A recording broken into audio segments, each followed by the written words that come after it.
Halo hai teman-teman, selamat pagi, selamat siang, dan selamat malam. Masih semangat kan? Alhamdulillah. Yuk semangat terus. Sekarang udah waktunya nih kamu menjumpai hari yang baru. Gimana kalau kita mengawali nonton video ini dengan mengucapkan syukur? Ya, tulis di komentar sebuah kalimat, saya berterima kasih hari ini karena apa? Apapun yang bisa kamu katakan terima kasih, tuliskan di komentar. Apa yang kamu tulis adalah doa, dan doa itu akan menjadi baik untuk kamu sendiri. Ditulis ya.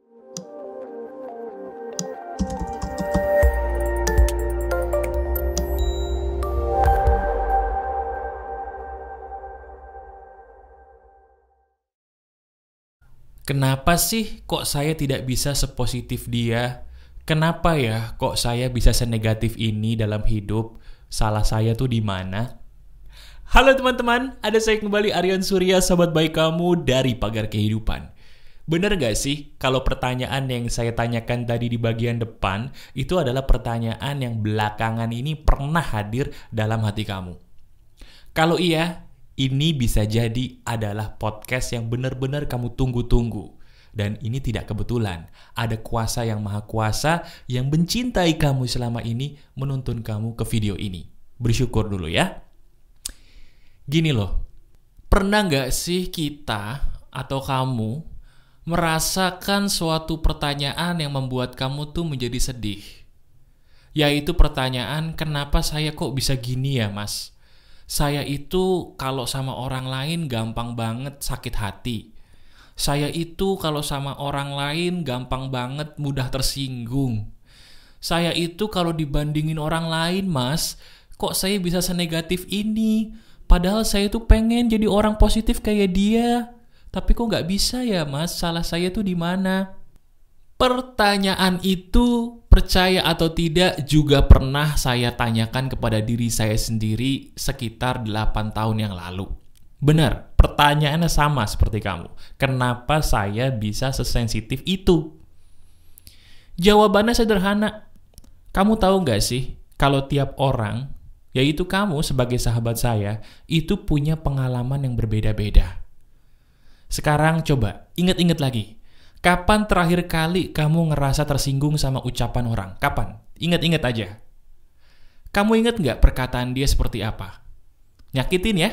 Dan kalau saya boleh tebak lagi, perkataan dia yang nyakitin kamu itu kayaknya susah hilang. Bahkan udah sehari lebih nggak hilang-hilang tuh rasa sakitnya. Betul nggak?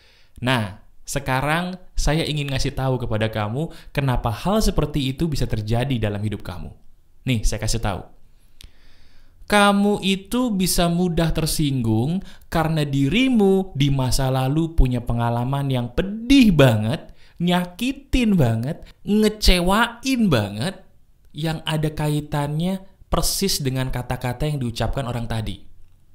Nih, saya kasih contoh maksudnya. Ada salah satu teman saya. Teman saya itu badannya bagus, ya, badannya bagus. Terus dia begitu diajak bercanda, begitu ada kata gemuk, dia langsung tersinggung. Langsung tersinggung, langsung marah. Padahal itu orang yang bilang gemuk itu bercanda. Tapi kenapa dia marah? Ternyata setelah saya ajak ngobrol, teman-teman, dia benar di masa lalu dia pernah jadi orang yang super gemuk. Dan ketika dia menjadi orang super gemuk di masa lalu, dia pernah dibully habis-habisan, diinjek-injek habis-habisan harga dirinya oleh teman-temannya, sampai dia itu sedih, sampai dia itu nangis, sampai dalam hatinya dia marah pengen berontak. Alhamdulillah sekarang berat badannya bagus banget, tapi tetap yang namanya pengalaman masa lalu itu pasti terus membekas di otak. Setuju apa tidak? Iya kan? Nah, dari situ dia punya titik sensitif. Titik sensitif dia adalah kata gemuk. Nah, dari situ, setiap kali ada orang mengatakan kata gemuk kepada dia, walaupun maksudnya bercanda, dia bakal marah. Dia bakal sedih banget, dan bisa jadi dia seperti orang yang tidak bisa dikendalikan lagi. Lalu saya bilang kepada orang-orang yang mungkin tadi bercanda kepada dia, saya bilang, tolong ya, kalau bercanda tuh diperhatikan. Nggak semua orang itu seberuntung kalian punya pengalaman-pengalaman yang baik di masa lalu. Nggak semua orang itu sebaik kalian punya pengalaman hidup yang tidak begitu menakutkan di masa lalu. Dia punya pengalaman menakutkan di masa lalu yang buat dia trauma. Teman-teman, apakah pengalaman yang dialami teman saya tadi juga pernah dialami kamu? Benar gak sih kalau di masa lalu kamu tuh punya trauma? Betul gak sih kalau di masa lalu kamu tuh pernah tersakiti atau merasa kecewa banget dengan perilaku orang lain yang membuat kamu tuh gak bisa lupa? Bukan karena kamu lebay, tapi karena memang itu dalam banget mas masuk ke hati saya dan saya gak gampang lupain itu. Betul gak? Nah itu loh, itu yang membuat kamu jadi sensitif, menjadi gampang baper dan cenderung negatif, susah menjadi positif. Teman-teman, saya kasih tahu.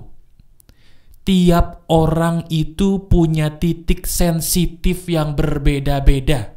Saya ulangi, setiap orang itu punya titik sensitif yang berbeda-beda. Nah ini menarik nih untuk kita bahas supaya kamu paham dulu landasan teorinya kenapa kok kamu bisa seperti ini. Gini, titik sensitif masing-masing orang itu beda-beda. Sekarang kamu lagi di mana? Lagi di kantor atau lagi di luar? Coba deh kamu lihat orang, siapapun itu, yang bisa kamu lihat, baik itu teman kantor, teman kampus ya, atau mungkin orang yang gak kamu kenal, kamu lihat depan mata kamu, lihat. Nah orang itu juga punya titik sensitif, gak cuman kamu doang. Cuman orang itu bisa jadi titik sensitifnya beda gak kayak kamu. Titik sensitif itu adalah sesuatu hal yang kalau diucapkan orang lain kepada kita tuh langsung kayak jelek, aduh gitu loh. Pernah ya kayak gitu ya? Misalnya ada orang tadi, dia titik sensitif adalah kata gemuk. Begitu ada orang bercandain gemuk, dia langsung aduh jelek. Walaupun maksudnya bercanda. Ada juga orang yang titik sensitifnya apa? Mungkin titik sensitifnya itu adalah kata pendiam. Orang pendiam itu gak salah loh. Gak ada salahnya sama sekali orang pendiam itu. Bagus malah, diam adalah emas. Betul? Tapi yang jadi masalah adalah bisa jadi orang itu ketika di masa lalu dia banyak diem, terus malah dibully. Ketika dia banyak diem dibully, dia langsung trauma. Sehingga ketika ada orang bilang, kamu kok pendiam banget, dia langsung jelek. Padahal gak ada yang salah dengan kata pendiam. Cuman titik sensitif dia adalah kata pendiam. Jelas ya? Nah pertanyaan berikutnya, Mas, kalau begitu kenapa titik sensitif tiap orang kok bisa beda-beda gitu loh Mas? Saya pengen tahu. Jawabannya cuma 2. Titik sensitif kamu itu terbentuk oleh 2 hal. Yang namanya pengalaman hidup kamu dan lingkungan kamu sekarang di mana kamu hidup. Pengalaman. Yang namanya pengalaman itu paling membentuk karakter seseorang. Pengalaman apapun yang kamu alami di masa lalu itu membentuk kamu seperti sekarang ini. Benar apa tidak? Kamu sekarang merasa diri kamu penakut itu karena pengalamanmu di masa lalu. Kamu sekarang pemalu itu karena pengalamanmu di masa lalu. Kamu sekarang orang yang asik, pemberani, percaya diri itu pun karena pengalaman kamu di masa lalu. Titik sensitif kamu itu diakibatkan karena ada pengalaman buruk pasti di masa lalu dalam hidup kamu. Benar apa tidak? Iya kan? Nah mungkin sekarang kalau tebakan saya benar, mata kamu sudah mulai berkaca-kaca. Karena kamu berkata, kenapa baru Mas sih yang bisa nebak saya? Saya berusaha mencari ke kiri kanan selama ini, tidak ketemu orang yang bisa mengerti saya. Kenapa harus lewat video ini baru saya bisa seolah-olah menemukan teman dekat yang bisa memahami saya. Betul gak? Nah itu, kamu sama seperti saya dulu. Kita sama. Benar-benar sama. Saya merasakan apa yang kamu rasakan. Paham benar saya rasanya bagaimana. Nah sekarang pertanyaan berikutnya, Mas, saya itu pengen berhenti dari perasaan gak enak kayak gini. Gimana Mas, tolong saya. Gini ya, saya ingin mengobati kamu. Dan obat yang ingin saya berikan itu adalah jawaban dari pertanyaan sederhana. Pertanyaan saya gini, kenapa sih kok kamu pengen sama seperti dia tuh? Yang positif tadi, kenapa? Coba deh pikirin orang yang positif, siapapun mereka. Nah, dia tuh, kenapa kamu pengen jadi dia? Ada apa dengan dia? Ya, saya tahu banget. Sebenarnya kamu tuh cuman pengen dianggap sama seperti mereka. Kamu tuh cuman pengen dianggap sama, diperlakukan sama, dihargai sama seperti mereka menghargai orang lain. Dan kamu pengen mereka pun menganggap kamu sama seperti mereka menganggap orang lain. Tidak dibeda-bedakan. Bener apa enggak? Dengan kata lain, kamu ingin berkata kepada saya kan, Mas, dianggap sama itu enak loh mas. Betul? Kamu sudah terlalu lama menganggap bahwa diri kamu itu berbeda. Dan benar bahwa selama ini kamu tuh sudah rindu banget pengen dianggap sama. Karena memang ya, dianggap sama itu enak loh. Benar-benar enak, tidak merasa berbeda. Betul? Itu yang kamu mau? Kalau memang benar, jawaban saya adalah stop. Stop menganggap diri kamu harus sama dengan mereka. Tapi mas, saya pengen dianggap sama, apakah itu salah? Sebenarnya dianggap sama itu tidak salah, tapi juga tidak benar. Kenapa kamu harus menyamakan dirimu untuk bisa diterima harus seperti orang lain? Coba deh, dengerin pertanyaan saya. Kenapa dirimu harus menganggap bahwa menjadi orang lain dulu itu harus supaya saya bisa diterima? Kenapa? Kenapa pertanyaan itu harus ada? Tahu dari mana? Apakah itu benar? Jawabannya keliru. Untuk bisa menjadi sama seperti orang lain, kamu tidak perlu menjadi dia. Saya ulangi ya. Untuk bisa menjadi sama seperti orang lain, diterima, dihargai, kamu tidak perlu menjadi seperti dia. Kamu cukup menjadi kamu sepenuhnya yang menerima dirimu sendiri terlebih dahulu. Itu dia. Kalau kamu ingin diterima orang lain, terima dulu dirimu sepenuhnya. Pertanyaannya, sudahkah kamu menerima dirimu sepenuhnya di hari ini? Coba.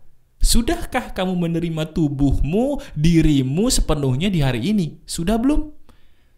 Kalau kamu makin lama makin ingin meneteskan air mata, sebenarnya belum itu jawabannya.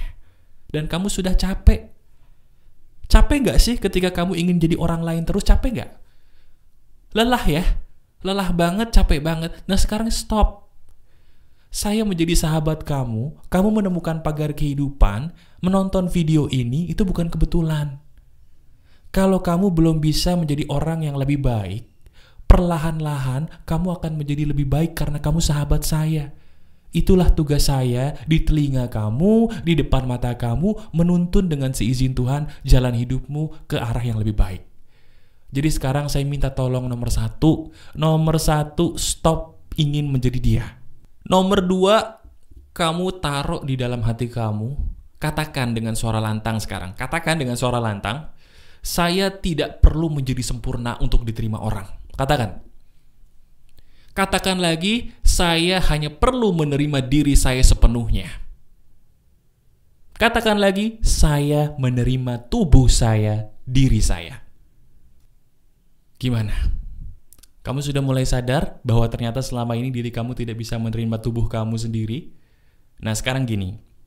Saya itu orangnya masuk akal. Ya. Diri kamu sekarang udah tahu bahwa salahnya di mana. Dan sekarang kamu juga sudah mendapatkan pencerahan bahwa ternyata kamu harus menerima dirimu sendiri dulu kalau ingin diterima orang. Betul? Sekarang langkah berikutnya adalah jadilah sahabat pagar kehidupan yang selalu mau belajar.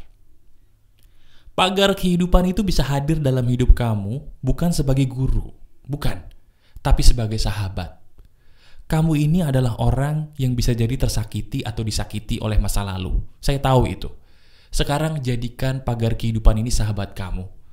Coba deh kamu tonton video-video saya satu setiap hari. Itu loh yang banyak dilakukan oleh sahabat pagar kehidupan yang sudah lama mengikuti saya. Sekarang kamu adalah pengikut saya yang baru atau kamu pengikut saya yang lama, ikuti. Ikuti apa yang mereka lakukan.